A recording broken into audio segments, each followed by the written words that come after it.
નમસ્કાર વિદ્યાર્થી મિત્રો, હું દાફલા શિલ્પા વાત્સલ્ય કન્યામાં આપણું હાર્દિક સ્વાગત કરું છું. આજે આપણે ધોરણ 8 પ્રકરણ 1 ભારતમાં યુરોપિયન પ્રજાનું આગમન એના વિશે ભણીશું. વિદ્યાર્થી મિત્રો, આપણે અગાઉના ધોરણમાં શીખી ગયા કે આપણો દેશ એ દુનિયાની અગ્રીમ હરોળમાં હતો. વિશ્વમાં આપણા દેશનું સ્થાન અનોખું અને મહત્વનું હતું. પ્રાચીન સમયથી જ વિદેશી વેપારીઓ જમીન માર્ગે ભારતમાં આવતા હતા. તેનું મુખ્ય આકર્ષણ ભારતમાંથી પ્રાપ્ત થતી વસ્તુઓ જેવી કે સુતરાઉ કાપડ, મરી મસાલા, મલમલ, તેજાના એટલે કે અત્તર ખરીદી અને યુરોપમાં વેચવામાં આવતું હતું. 15મી સદીમાં આક્રમક તુર્કોએ કોન્સ્ટેન્ટિનોપલ નામનું જે બંદર છે, જે વેપારી મથક છે, એ જીતી લીધું. એટલે આ યુરોપના દેશોના લોકો જે અહીં ભારત તરફ આવતા તે જળમાર્ગ અને જમીન માર્ગ બંને બંધ થઈ ગયા. આ કારણે ભારતના ચીજવસ્તુઓની માંગ યુરોપમાં ઊભી થઈ. આ માંગોની જરૂરિયાતો પૂરી કરવા માટે યુરોપના મોટા ભાગના દેશોએ ભારત તરફ આવવાનો નવો જળમાર્ગ શોધવાની યોજનાઓ અમલમાં મૂકી. આ ઉપરાંત જુદી જુદી વ્યક્તિઓ અને પ્રજાઓ પણ ભારતમાં આવી અને પોતાનો પાસો અજમાવ્યો. ભારત તરફ આવવાનો નવો જળમાર્ગ શોધવાનો પ્રયાસ ઇટલીના રહેવાસી ક્રિસ્ટોફર કોલંબસે કર્યો. ભારત આવવાનો જળમાર્ગ શોધવાનું બીડું ઝડપનાર અને સાહસિક નાવિક ઇટલીનો રહેવાસી ક્રિસ્ટોફર કોલંબસ હતો. તે માનતો હતો કે પૂર્વમાં જવા માટે પશ્ચિમ બાજુઓથી પણ જઈ શકાય છે. આથી આમ વિચાર્યું. કોલંબસે 1492માં ભારત આવવા નીકળ્યો, પરંતુ તે આકસ્મિક રીતે અમેરિકા જઈને પહોંચ્યો અને જીવ્યો ત્યાં સુધી તે પોતાને હિન્દુસ્તાનનો શોધક માનતો રહ્યો. આજે પણ અમેરિકાના મૂળ વતનીઓને રેડ ઇન્ડિયન અને તેના કિનારાના ટાપુઓને વેસ્ટ ઇન્ડિઝ તરીકે ઓળખવામાં આવે છે. આમ ક્રિસ્ટોફર કોલંબસને ભારત તરફ આવવાના જળમાર્ગ શોધવામાં નિષ્ફળતા મળી. એના પછીનો પ્રયાસ પોર્ટુગલનો સાહસિક નાવિક વાસ્કો દી ગામાએ કર્યો.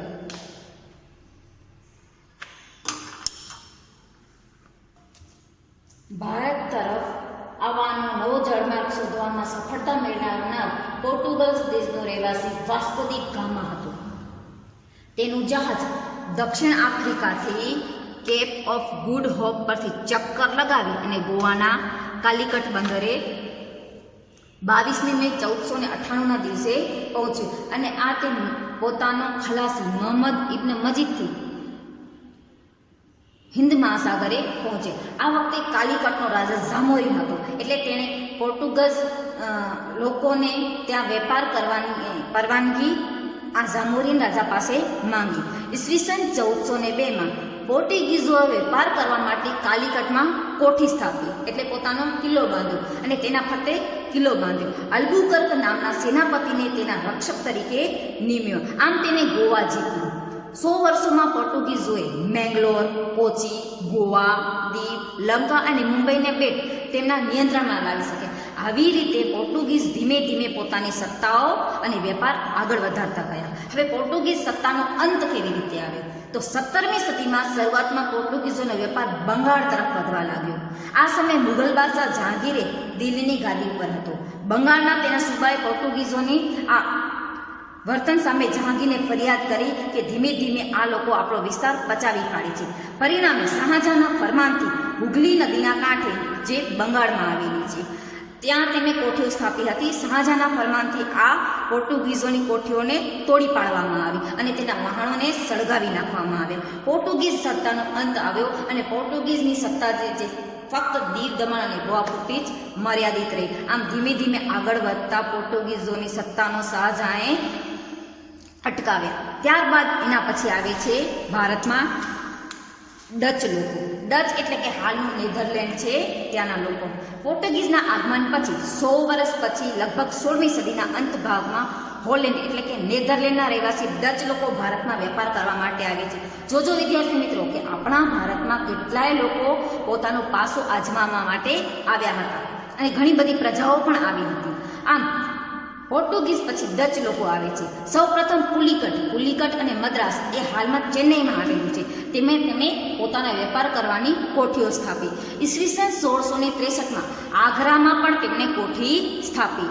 આમ આ દરમિયાન અંગ્રેજો પણ ભારતમાં આવી પહોંચ્યા. પહેલે પોર્ટુગીઝો, પછી ડચ અને પછી અંગ્રેજો ભારતમાં આવી પહોંચ્યા. ડચ લોકો અંગ્રેજો સામે સ્પર્ધામાં ટકી શક્યા નહીં. અંગ્રેજો છે એ સૌથી વધારે શક્તિશાળી હતા. એટલે ડચ લોકો છે જે અંગ્રેજો સામે સ્પર્ધામાં ટકી શક્યા નહીં. બંને વચ્ચે સ્પર્ધા ચાલતી કે કોણ ભારતમાં સૌથી ઝડપી વેપાર કરે. બરાબર. હવે આપણે જોઈએ તો ભારત પર અંગ્રેજોની નજર. વિદ્યાર્થી મિત્રો, આ એ જ અંગ્રેજો છે જે ભારતમાં વેપાર કરવાના બહાને આવ્યા હતા અને ભારતમાં ધીમે ધીમે પોતાની સત્તા, આ એ જ વેપારીઓ સત્તા સ્થાપી અને શાસક બની ગયા. તો આપણે જોઈએ કે ભારત તરફ અંગ્રેજોની નજર. ઈસવીસન 1600માં ઇંગ્લેન્ડની રાણી એલિઝાબેથના સમયમાં બ્રિટિશ ઈસ્ટ ઇન્ડિયા કંપની, યાદ રાખજો વિદ્યાર્થી મિત્રો, ઈસવીસન 1600માં એલિઝાબેથે ભારતમાં ઈસ્ટ ઇન્ડિયા કંપનીની સ્થાપના કરી. હિન્દુસ્તાન સાથે વેપાર કરી અને ધનવાન થવાની ઈચ્છા રાખનાર આ કંપની હતી. આ કંપનીનો મુખ્ય હેતુ હતો ભારતમાં ધનવાન થવાનું. ઈસવીસન 1608માં પહેલું જ અંગ્રેજી વહાણ હિન્દુસ્તાનના સુરત બંદરે પહોંચ્યું. હિન્દુસ્તાનની ધરતી ઉપર પગ મૂકનાર પ્રથમ અંગ્રેજ હોકિન્સ હતો. યાદ રાખજો વિદ્યાર્થી મિત્રો, એનો કેપ્ટન કોણ હતો? હોકિન્સ. તે જહાંગીરને મળ્યો, પરંતુ તેને વેપાર કરવાની પરવાનગી મળી નહીં. ત્યારબાદ આવનાર સર થોમસ રોએ જહાંગીર પાસેથી સુરતમાં વેપાર કરવા માટે કોઠી સ્થાપવાની પરવાનગી લીધી. ત્યાર પછી દિલ્હીની સત્તા શાહજહાં પાસે આવી. શાહજહાંએ અંગ્રેજોને બંગાળમાં વેપાર કરવાની છૂટ આપી. ધીમે ધીમે આ છૂટનો લાભ લઈ અને અંગ્રેજોએ ભારતમાં પોતાની ધાક જમાવી.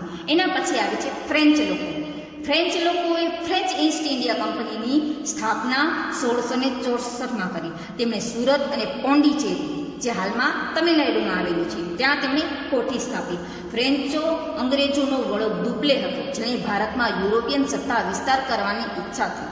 આમ યુરોપિયન પ્રજા અંગ્રેજો અને ફ્રેન્ચો બંને બળવાન કંપનીઓ એકબીજાની હરીફાઈમાં ઉતરી હતી, જેમાં અંગ્રેજો અને ફ્રેન્ચો વચ્ચે બંને કંપની, ઈસ્ટ ઇન્ડિયા કંપની અને ફ્રેન્ચ ઈસ્ટ ઇન્ડિયા કંપની બંને તકરારમાં ઉતરી, જેમાં છેવટે અંગ્રેજોને સફળતા મળી.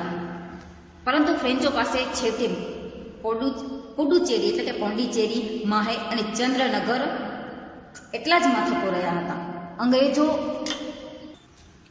બળવાન અંગ્રેજોએ ફ્રેન્ચોને પરાજય આપી અને પોતાનો વેપાર આગળ વધારે છે. ઈસવીસન 1651માં હુગલી નદીના કાંઠે અંગ્રેજોએ પહેલવેલો વેપાર કરવાની શરૂઆત કરી. પોતાની કોઠીઓ સ્થાપી. જો તમે ચિત્રમાં જોઈ શકો છો કે અંગ્રેજો કેવી રીતે પોતાનો વેપાર આગળ વધારે છે. આજુબાજુમાં કિલ્લાઓ બાંધ્યા, પોતાના રક્ષણ માટે સૈનિકો રાખ્યા અને મુઘલ બાદશાહ ઔરંગઝેબ પાસેથી વાર્ષિક ખંડણી, વાર્ષિક એટલે કે વર્ષમાં અપાતો કર, આ બદલામાં કરવેરા આપ્યા વગર વેપાર કરવાની પરવાનગી મેળવી લીધી હતી. એટલે એવું હતું પહેલાંના સમયમાં કે કોઈ પણ વ્યક્તિ કે કોઈ પણ પ્રજા જ્યારે વેપાર કરે ત્યારે તેને વાર્ષિક ખંડણીના રૂપે તેને કર આપવાનો હતો. પરંતુ આ અંગ્રેજોએ કર અને કરવેરા આપ્યા વગર પોતાના વેપાર કરવાની પરવાનગી મેળવી.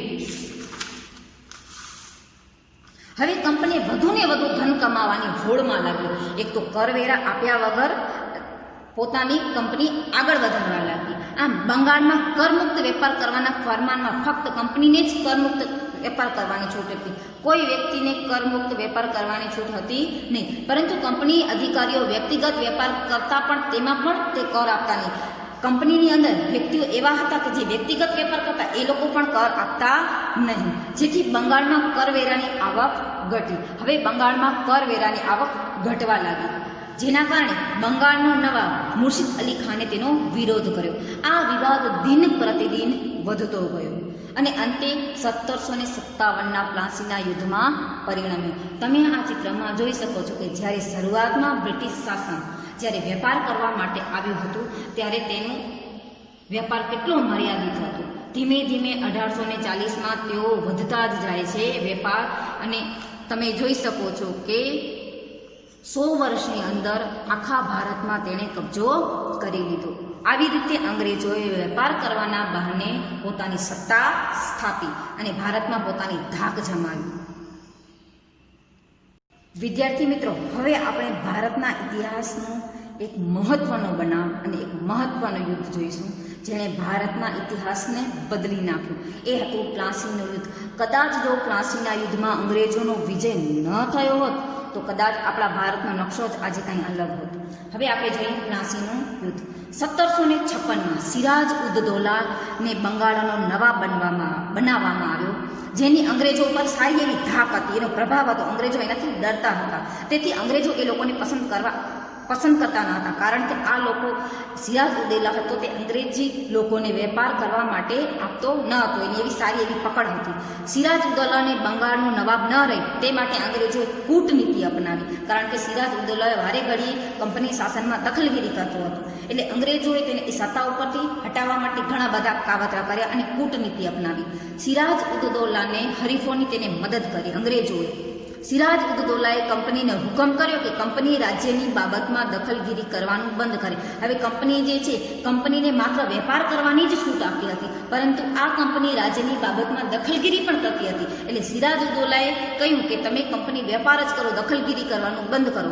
અંગ્રેજોએ તેની કોઠીઓ અને કિલ્લે બંધી કરવાનું પણ બંધ કરે, આવું એને ફરમાન કર્યું અને એને કીધું કે કાયદેસર કર ભરે અને શરતોનું પાલન કરે. આ બાબતે બંને પક્ષને સમાધાન માટે તૈયાર ન થયા. સિરાજ ઉદ દૌલા અને અંગ્રેજોએ આ બંને શરતોને માનવા તૈયાર થયા નહીં. તેથી નવાબ સિરાજ ઉદ દૌલાએ 30,000 સૈનિકોને સાથે રાખી અને અંગ્રેજો પર હુમલો કર્યો અને નવાબના ફૌજે અંગ્રેજોને બંદીવાન બનાવી અને તેના વહાણોને ઘેરી લીધા. અંગ્રેજોના સેનાપતિ રોબર્ટ ક્લાઇવે આગેવાનીથી વળતો હુકમ કર્યો. રોબર્ટ ક્લાઇવે સિરાજ ઉદ દૌલાના એક સેનાપતિ મીર જાફરને નવાબ બનવાની લાલચ આપી. હવે અંગ્રેજોએ કૂટનીતિ અપનાવી. અંગ્રેજોએ શું કર્યું કે સિરાજ ઉદ દૌલાનો એક નવાબ હતો મીર જાફર, એને કીધું કે તને અમે નવાબ બનાવશું, એટલે એને લાલચ આપી અને તેને દગાથી તેને મારી નાખવામાં આવ્યો. આમ તેની મદદ માંગી અને તેને રાજી કરી લીધો અને સિરાજ ઉદ દૌલાને પ્લાસીના યુદ્ધમાં ક્લાઇવે સિરાજ ઉદ દૌલાને હરાવી અને તેનું દગાથી ખૂન કર્યું. ભારતની કંપનીની આ પહેલી લડાઈ હતી જેમાં ભારતના અંગ્રેજી સત્તાની શરૂઆત થઈ હતી, માટે આ લડાઈ ભારતના ઇતિહાસમાં મહત્વની ઘટના ગણાય છે. આ બનાવથી ભારતનો ઇતિહાસ બદલાયો. પ્લાસીનું યુદ્ધ એ ભારતના ઇતિહાસમાં મહત્વનું ગણવામાં આવે છે, કારણ કે આ યુદ્ધથી જ અંગ્રેજોએ પોતાની સત્તાનો પાયો નાખ્યો. શું તમે જાણો છો આનું નામ પ્લાસી કેવી રીતે પડ્યું? કે પ્લાસી એક ખાખરો છે, બરાબર? પલાસ એટલે કે ખાખરો. પલાસનું ફૂલ લાલ રંગનું હોય છે, તેના ગુલાબી અને હોળીના રંગોમાં તેનો ઉપયોગ થાય છે. ચાલો હવે એના પછી જોઈએ આપણે બક્સરની લડાઈ. હવે આવે છે બક્સરની લડાઈ. પ્લાસીના યુદ્ધ પછી મીર જાફર કે જેને અંગ્રેજોએ લાલચ આપી અને સિરાજ ઉદ દૌલાના ખૂનનો ભાગીદાર એવો મીર જાફરને બંગાળનો નવાબ બનાવવામાં આવ્યો, પરંતુ તે તેની ઈચ્છા સંતોષી શકે તેવો ન હતો. તે પણ કંપનીની બાબતમાં દખલગીરી કરવા લાગ્યો અને કંપનીને એવા માણસની જરૂર હતી જે તેના ઈશારે કામકાજ કરે, પરંતુ કેટલીક બાબતોમાં મીર જાફરે કંપનીનો વિરોધ કર્યો. તેથી તેને કંપનીને દૂર કરવા માટે તેની જગ્યાએ બંગાળના નવાબ એટલે કે મીર જાફરને હટાવી અને મીર કાસમને બંગાળનો નવાબ બનાવી દીધો. નવાબ બન્યા પછી મીર કાસમ પણ કંપનીને પરેશાન કરવા લાગ્યો. આથી 1764માં બક્સરની લડાઈ દ્વારા તેને હરાવી અને બીજી વાર મીર જાફરને બંગાળનો નવાબ બનાવી દીધો. 1765માં મીર જાફરનું મૃત્યુ થયું. તેના પછી ક્લાઇવ ખુદ જે અંગ્રેજોનો સેનાપતિ હતો તે ખુદ બંગાળનો નવાબ બની બેઠો. આમ બંગાળથી શરૂ થયેલ અંગ્રેજી શાસન પૂરા ભારતમાં કેવી રીતે ગુલામની જંજીરમાંથી જકડી લીધું અને ઈસ્ટ ઇન્ડિયા કંપની એક વેપારી કંપનીમાંથી આગળ વધતા આખા ખંડની શક્તિશાળી સત્તા બની ગઈ. તેના વિશે વધુ આપણે આ પ્રકરણમાં શીખી ગયા. વિદ્યાર્થી મિત્રો, જોયું ને કે એક વેપારી પ્રજા જે આખા ભારતમાં એક શક્તિશાળી સત્તા બનીને નીવડી.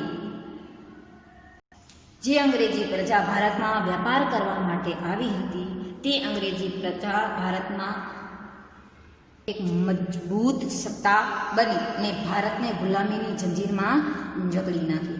આવી રીતે આ પ્રકરણમાં આપણે બંને મહત્વની લડાઈઓ પ્લાસીનું યુદ્ધ અને બક્સરના યુદ્ધની લડાઈ વિશે માહિતી મેળવી. આશા રાખું છું કે તમને આ પ્રકરણમાં વધુ માહિતી મળી હશે. આપણું આ પ્રકરણ અહીં જ પૂર્ણ થાય છે.